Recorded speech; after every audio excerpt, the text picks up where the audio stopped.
Hello. Hello. Hello. Marami tayong pag-usapan ngayon. Ito nag-order ako ng cream tube. Hindi cream dito ha sa mukha. Cream tube para sa ano to? Para ilalagay sa yung malapit sa closure ng ng halimbawa ng kwintas. Dapat ang original ay ito. Maliit ay hindi mo nga masyadong makita ito. Maliit yan. No. Nag-order ako ng medyo malaki. Ang ibig kong sabihin, medyo malaki lang konti. Ay nagkamali ako. Yan. Ito ang dumating. Yan. Malaki ang dumating. Yan. Isipin mo nga naman ang diferensya, no? Ito ay 3mm. Nagkamali ako. Tapos hinayaan ko lang. Hindi ko sinuli kasi urgent one. Balang araw, someday magagamit ko rin yan. Kasi meron din ibang purpose. Meron akong malalaking yung thread ba na dadaan dito. Kasi marami yan. Tapos magagamit ko rin yan. Ang pangalawang topic natin ay hindi ba si Alice Go na-arrested na sa Indonesia, tapos nabalik na sa Philippines. Tapos parang na sila kasi nagsi-selfie pa kasama si Abalos at saka yung officer ng NBI na hindi naman dapat sana. Hindi naman dapat sana gano'n na para bang natuwa silang nandyan para bang nakakita sila ng artista. Hindi dapat kasi ganti nga talaga yun. Dapat i-treat siyang sa normal na tao na halimbawa kung puganti ka, kung nadakip ka, i-treat ka na normal, hindi ka i-treat na parang celebrity. Yan. Kaya nga sinabi nga ni Senator Montiveros. Oo nga, sang-ayon din ako sa sinabi ni Senator Montiveros. Hindi nga dapat. Tapos, yung ano bang pag-usapan tayo ito? Itong nagre-repair ako. Kanina ni-repair ko ito, Itong bracelet ko na dalawa. Matagal na. Siguro, nabili ko ito mga 2 years ago. Sabihin lang natin mga 2 years ago. Dito 3 years ago sa Cagayan de Oro, Tapos, na-notice ko na dito may kalawang na yung spacer ba niya in between kinakalawang na, kaya pangit ba tingnan. Kaya ang ginawa ko, ko na lang yung pinutol ko ito, binago ko, inalis ko yung mga may kalawang, tapos nilagyan ko ng iba na yung walang kalawang, bago na yan kaya okay na naman isuot diba? Okay na naman. Tapos ito, dalawa kasi ito itong isa nilagyan ko ng shade na violet. Yan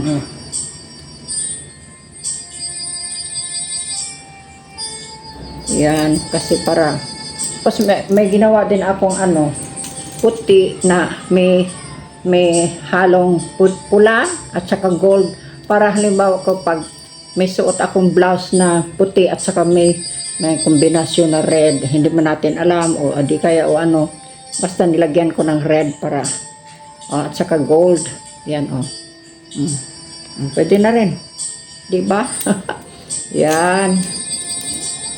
Tapos dumaan kami sa kasi galing ako sa sa Osamis, may kinuha tapos dumaan kami doon sa sa Pangal Bay Bridge location ba kanina. Sa tingin ko lang walang pag-asa na ma-open sa September 10 kasi malaki pa ang kulang malaki pa talaga ang kulang, hindi pa tapos may notice din sila na hindi tama yung September 10.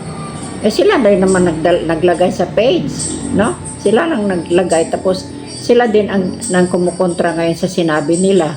O anong magagawa natin? Pag sinabi nilang September 10, di excited tayo, ano? Tapos hindi na naman pala. Anong ibig sabihin yun? Hambog lang yun, una, no? Hambog yun, o tapos ngayon, hamblog sila. Maghahambol, dapat maghahambol tayo, no? Maghamblog tayo. Dapat maghamblog tayo, hindi hambog. Na? O yun, hindi pwede. Sa tingin ko lang, ewan ko kung yung iba sasakay ba ng drone para makadaan sila sa September 10. Alam ko, bahala sila kung dadaan sila doon. Pero ako, I will wait for the right time, no? Wala naman tayong makukuha ng kung mauna tayo o hindi. Total, kung dadaan, di dadaan. Baka that will happen, ano, mga after, mga October pa siguro, ewan ko lang. Kasi siyempre, marami pa kasing gagawin eh. Yung yung kalsada, yung approach road. Oo nga, na-pave na nga sa ibabaw, pero sa gilid, hindi pa naman masyado. Tapos marami pang marami pang yung anong tawag nun, mga grabas o mga ano sa gilid na hindi pa masyadong na ano nila na-arrange. Tapos marami pang ano, yung pang out of order pa nga talaga. Oh. Kaya, let's just wait and see. Wala tayong magagawa, ano. Kung mangyari man sa September 10, swerte na yan. Basta sa September 10, hindi ako lilipad. Total, meron din naman akong appointment. Hindi na lang, ano. Tapos, ang ano ko, pang last na pag-usapan natin yung tungkol kay Yolo, yung si Carlos Yolo, no? O, ito nga, popular siya na popular. Tapos, siyempre, mayaman na siya ngayon.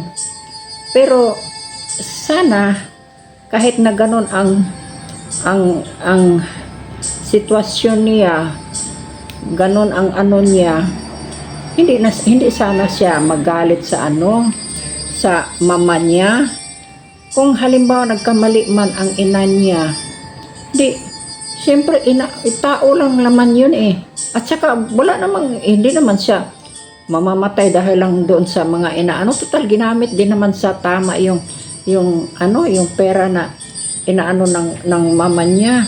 At saka, hindi naman yun very serious talaga. Kung talagang ikaw ay nagmamahal sa ina mo, kung ikaw ay hindi mo nakalimutan na ang sakripisyo ng mama mo noong maliit ka pa, hindi mo dapat kalimutan yun. Dahil ang ina mo ay ina mo talaga.